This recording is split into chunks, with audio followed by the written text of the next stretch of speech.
تو انسان اپنی چال سے پہچانا جاتا ہے۔ ذرا انسان غور کرے، ہر آدمی کی چال ہوتی ہے۔ ایک آدمی آپ کے سامنے اکڑ کر چل رہا ہے، آپ کہیں گے اس کے دل میں تکبر ہے۔ ایک بندہ ظالم اور فاسق اور فاجر ہے، خود پسند اور متکبر ہے، اس کی چال سے آپ کو پتا چل جائے گا۔ اسی طرح ایک غریب آدمی کی چال ہے اور ایک مہذب اور سمجھدار آدمی کی چال ہے، مختلف چالیں ہیں۔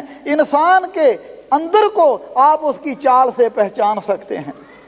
اس لیے فرمایا جو میرے بندے ہیں وہ تکبر کے ساتھ نہیں چلتے اور نہ ہی بیماروں کی طرح، مریضوں کی طرح چلتے ہیں۔ بعض لوگوں میں عادت ہوتی ہے کہ وہ ایسی ریا کے طور پر اپنے آپ کو زیادہ بنانے کے لیے، اپنے آپ کو بڑا بنانے کے لیے ایسی چال بنا لیتے ہیں کہ جس سے مسکینی ٹپکتی ہے۔ حالانکہ مومن جو ہیں وہ ایسی چال چلتے ہیں جس میں نہ ہی ریا اور دکھلاوا ہوتا ہے اور نہ ہی تکبر اور تفاخر ہوتا ہے۔ فرمایا ان کی چال کا اثر ان پر ہوتا ہے۔ اور اسی طرح اللہ احکم الحاکمین فرما رہے ہیں ہونا، ان کی چال فرمایا وہ انکساری کی چال چلتے ہیں، ہونا نہیں کہا، یعنی ایسی چال جس کے اندر کمزوری ہو۔ سیدنا عمر رضی اللہ تعالیٰ عنہ نے ایک شخص کو دیکھا، بالکل بیماروں کی طرح چل رہا تھا۔ آپ نے اسے ڈانٹا کہ ایسے مت چلو بلکہ سیدھے ہو کر چلو۔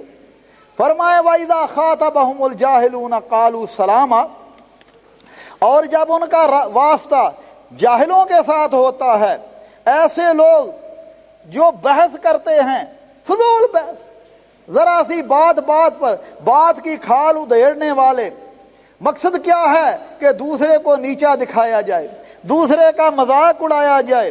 اللہ کے بندوں کا یہ شیوا نہیں ہوتا کہ وہ بےہودہ اور فضول گفتگو کریں، اور نہ ہی وہ بےہودہ اور فضول گفتگو میں اپنے وقت کو ضائع کرتے ہیں، اور نہ ہی وہ بدتمیزی کرتے ہیں، اور نہ ہی بدتمیزی کا جواب بدتمیزی سے دیتے ہیں، بلکہ ادفع باللتی ہی احسن، کوئی تیرے ساتھ برائی کرے تو تو اچھے طریقے سے اس کا جواب دے۔ اور اگر کوئی ایسی مجلسوں میں ان کا جانا پڑے جہاں اللہ کی نافرمانی کی باتیں ہو رہی ہوتی ہیں تو کان کترا کے نکل جاتے ہیں۔ وَإِذَا خَاطَبَهُمُ الْجَاهِلُونَ قَالُوا سَلَامًا، جاہلوں سے ان کا واسطہ پڑتا ہے تو سلام کہہ کے گزر جاتے ہیں۔ فرمایا اس کے ساتھ ساتھ ان کی ایک صفت یہ بھی ہے وَالَّذِينَ يَبِيتُونَ لِرَبِّهِمْ سُجَّدًا وَقِيَامًا، فرمایا وہ اللہ کے حضور، اپنے رب کے حضور سجدے میں اور قیام میں راتیں گزارتے ہیں۔ ان کی صفت یہ ہے کہ ان کی دن کی زندگی اور ان کی رات کی زندگی اللہ کی فرما برداری میں ہوتی ہے۔ یہ نہیں ہے کہ ان کی راتیں عیاشی میں گزرتی ہیں، ناچ گانے میں گزرتی ہیں، لہو و لعب میں، نہ گپوں میں اور نہ افسانہ گوئیوں میں، نہ ڈاکے مارنے اور چوریاں کرنے میں ان کی راتیں گزرتی ہیں، بلکہ ان کی راتیں اللہ کے سامنے قیام میں، نماز میں گزرتی ہیں۔ فرمایا تتجافى جنوبهم عن المضاجع يدعون ربهم خوفا وطمعا ومما رزقناهم ينفقون، ان کے پہلو جو ہیں وہ بستروں سے علیحدہ ہوتے ہیں، وہ اپنے رب کو خوف کے ساتھ بھی اور امید کے ساتھ پکارتے ہیں۔ كانوا قليلا من الليل ما يهجعون وبالاسحار هم يستغفرون، فرمایا جو اللہ کے بندے ہیں، رحمان کے بندے ہیں، فرمایا وہ راتوں کو کم سوتے ہیں اور سحریوں کے وقت اللہ سے بخشش اور مغفرت طلب کرتے ہیں۔ اس لیے بھائیو وہ اللہ سے دعا کرتے ہیں، اللہ راتوں کو اللہ کی یاد سے غافل نہیں ہوتے، بلکہ انہیں رات کی عبادت میں لطف آتا ہے، کیونکہ وہ اور ان کا رب ہوتا ہے، اس وقت ریا اور دکھلاوا نہیں ہوتا، اس لیے وہ رب کے ساتھ، اللہ ذوالجلال کے ساتھ متوجہ ہوتے ہیں، اور اس کے ساتھ ساتھ پھر وہ اللہ کے سامنے عبادت کر کے اتراتے نہیں ہیں, فخر نہیں کرتے کہ دیکھو جی میں نے تو رات کی نماز پڑھی, میں نے تہجد پڑھی, میں نے یہ کیا, میں نے وہ کیا, بلکہ اس کے ساتھ ساتھ اللہ سے یہ بھی دعائیں مانگتے ہیں, ربنا ربنا اصرف عنا عذاب جہنم ان عذابها كان غراما انها ساءت مستقرا ومقاما. ایک طرف راتوں کو اٹھ کر عبادت کرتے ہیں, دوسری طرف ڈرتے ہیں کہیں کوئی غلطی یا کوتاہی پر اللہ کی گرفت نہ آ جائے, اور وہ اللہ سے عذاب جہنم کی پناہ بھی طلب کرتے ہیں. گویا کہ وہ اپنی عبادت پر گمانڈ اور فخر نہیں کرتے اور اللہ کے مواخذے سے بے خوف نہیں ہوتے, بلکہ اللہ مالک فرماتے ہیں والذین یؤتون ما آتوا وقلوبهم وجلہ انہم الی ربہم راجعون. فرمایا وہ جو اللہ کی راہ میں دیتے بھی ہیں اور دل سے ڈرتے بھی ہیں کہ اپنے رب کی طرف لوٹ جانے والے ہیں. کیا مانا کہ وہ عمل کر کے عمل پر اتراتے نہیں, فخر نہیں کرتے, بلکہ قبولیت کے بارے میں اللہ سے دعائیں کرتے رہتے ہیں.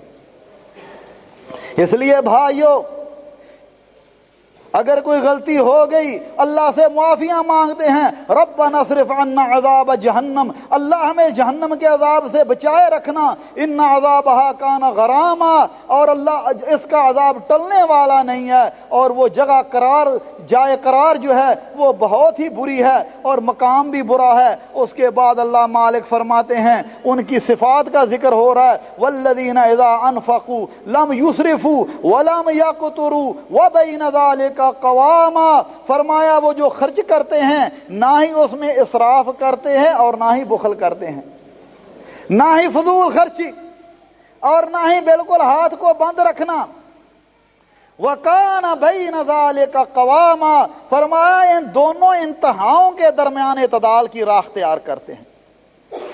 پہلی بات اسراف اور دوسرا بخل.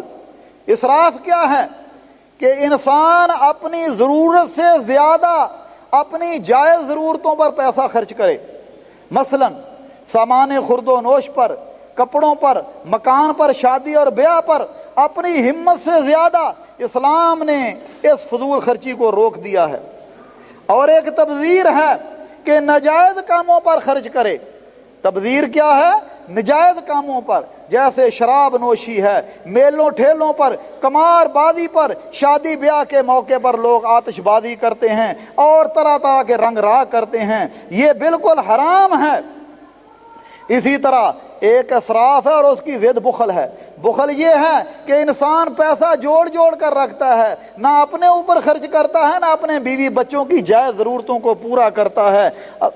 اللہ مالک نے فرمایا نہ ہی وہ فضول خرچیاں کرتے ہیں اور نہ ہی وہ بخل کرتے ہیں, بلکہ اعتدال کی راہ اختیار کرتے ہیں. اور اقتصاد کیا ہے؟ ان دونوں کے درمیان کی راہ ہے کہ اللہ کی راہ میں خرچ بھی کرتے ہیں اور بخل بھی نہیں کرتے. اور اس کے بعد اللہ مالک فرماتے ہیں والذین لا يدعون مع اللہ الہا آخر ولا يقتلون النفس التي حرم اللہ الا بالحق ولا يزنون ومن يفعل ذلك يلقى اثاما. فرمایا مومنوں کی صفات میں ایک صفت یہ بھی ہے, لا يدعون مع اللہ الہا آخر, اللہ کے ساتھ کسی اور الہ کو نہیں پکارتے, اللہ کے ساتھ کسی اور الہ کو نہیں پکارتے, اور نہ ہی وہ کسی نفس کو, جان کو نہ حق قتل کرتے ہیں اور نہ ہی وہ زنا کرتے ہیں. وَمَن يَفْعَلْ ذَلِكَ يَلْقَ أَثَامًا.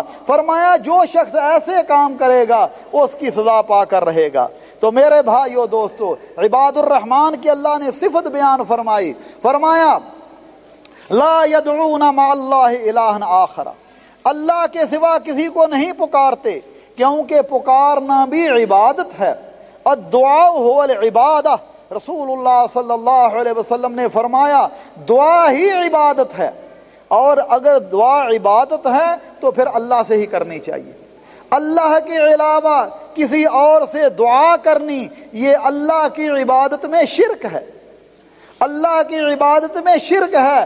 لہذا اگر کوئی بندہ اللہ کے علاوہ کسی اور کو بھی اپنی دعا میں اپنی پکار میں شامل کرتا ہے تو اللہ مالک فرماتے ہیں وَمَن يَدْعُ مَعَ اللَّهِ إِلَٰهًا آخَرَ لَا بُرْهَانَ لَهُ بِهِ فَإِنَّمَا حِسَابُهُ عِندَ رَبِّهِ إِنَّهُ لَا يُفْلِحُ الْكَافِرُونَ۔ فرمایا جو اللہ کے علاوہ کسی اور معبود کو پکارتا ہے، کسی اور الہ کو پکارتا ہے۔ بعض اوقات لوگ کہتے ہیں جی وہ مکے والے جو تھے وہ تو بتوں کو پوجتے تھے، وہ بتوں کو الہ کہتے تھے۔ ہم بھی کلمہ پڑھتے ہیں لا الہ الا اللہ، اللہ کے سوا کوئی معبود برحق نہیں، اللہ کو الہ مانتے ہیں۔ تو وہ بھی کہتے تھے جن کی ہم پوجا کرتے ہیں یہ الہ ہیں، اس لیے ان کو حاجت روا اور مشکل کشا کہتے تھے۔ اللہ فرماتے ہیں جو اللہ کے علاوہ کسی اور الہ کو پکارتا ہے لا برہان لہ بہ، اس بات کی اس کے پاس کوئی دلیل نہیں ہے کہ اللہ نے کسی کو حکم دیا ہو کہ تم دوسرے الہ کو بھی پکارو، بلکہ صرف اللہ ذوالجلال کو۔ وَأَنَّ الْمَسَاجِدَ لِلَّهِ فَلَا تَدْعُوا مَعَ اللَّهِ أَحَدًا، فرمایا یہ مسجدیں اللہ کے گھر ہیں لہذا ان میں صرف اللہ کو پکارو۔ میں ایک سوال آپ بھائیوں سے کرتا ہوں، اللہ فرماتے ہیں مسجدیں اللہ کے گھر ہیں، آدمی کا جو گھر ہوتا ہے وہ اس کی ملکیت ہوتا ہے نا، اور اگر کوئی کسی آدمی کے گھر کے اندر مداخلت کرے تو کوئی بندہ پسند کرتا ہے؟ نہیں نا پسند کرتا۔ کوئی بندہ اپنے گھر میں کسی دوسرے کی مداخلت پسند نہیں کرتا۔ اسی طرح مسجدیں اللہ کے گھر ہیں لہذا مسجدوں میں اللہ کے علاوہ کسی اور کو پکارنا نہیں چاہیے۔ اور اللہ مالک فرماتے ہیں جو اللہ کے علاوہ دوسروں کو پکارتے ہیں ان کا حال کیا ہے؟ والذین تدعون من دونه ما يملكون من قطمیر ان تدعوهم لا يسمعوا دعاءكم ولو سمعوا ما استجابوا لكم ويوم القيامة يكفرون بشرككم ولا بشرككم۔ فرمایا جن کو تم اللہ کے سوا پکارتے ہو، آدمی اگر پکارتا ہے تو اس نیت سے کہ وہ میرا کچھ سوارے، میری مدد کرے، مالک فرماتے ہیں جن کو تم اللہ کے سوا، خواہ وہ نبی ہو، خواہ وہ ولی ہو، خواہ وہ بزرگ ہو، خواہ وہ کوئی فرشتہ کیوں نہ ہو، فرمایا ما یملکون من قطمیر، وہ تو کھجور کی گٹھلی کے ساتھ جو چھلکا آتا ہے اس کا بھی اختیار نہیں رکھتے، اس کا بھی اختیار نہیں رکھتے۔ ان تدعوہم لا یسمعوا دعاکم، اگر تم پکارو تو تمہاری پکار کو سنتے ہی نہیں ہیں، اور اگر سن لیں بفرض محال تو وہ تمہاری مدد نہیں کر سکتے۔ بلکہ امام ابو حنیفہ رحمۃ اللہ علیہ نے شخص کو دیکھا، وہ کسی قبر پر بیٹھا ہوا تھا اور کہہ رہا تھا کہ اتنے سال سے میں تیرے پاس آتا ہوں، آج تک تو نے میرا کام نہیں کیا۔ تو انہوں نے فرمایا اللہ کے بندے تو نے قرآن نہیں پڑھا؟ اللہ مالک فرماتے ہیں وَمَنْ أَضَلُّ مِمَّنْ يَدْعُو مِن دُونِ اللَّهِ مَن لَّا يَسْتَجِيبُ لَهُ إِلَىٰ يَوْمِ الْقِيَامَةِ وَهُمْ عَن دُعَائِهِمْ غَافِلُونَ۔ فرمایا اس سے بڑھ کر گمراہ کون ہو سکتا ہے جو اللہ کے علاوہ ایسوں کو پکارتا ہے قیامت تک اس کی پکار کو نہیں سن سکتے، اس کے پکارنے سے غافل ہیں، اور قیامت کے دن کانوا لہم آدان، وہ ان کے دشمن ہوں گے، کہ انکار کریں گے یا اللہ یہ ہمیں پکارا کرتے تھے۔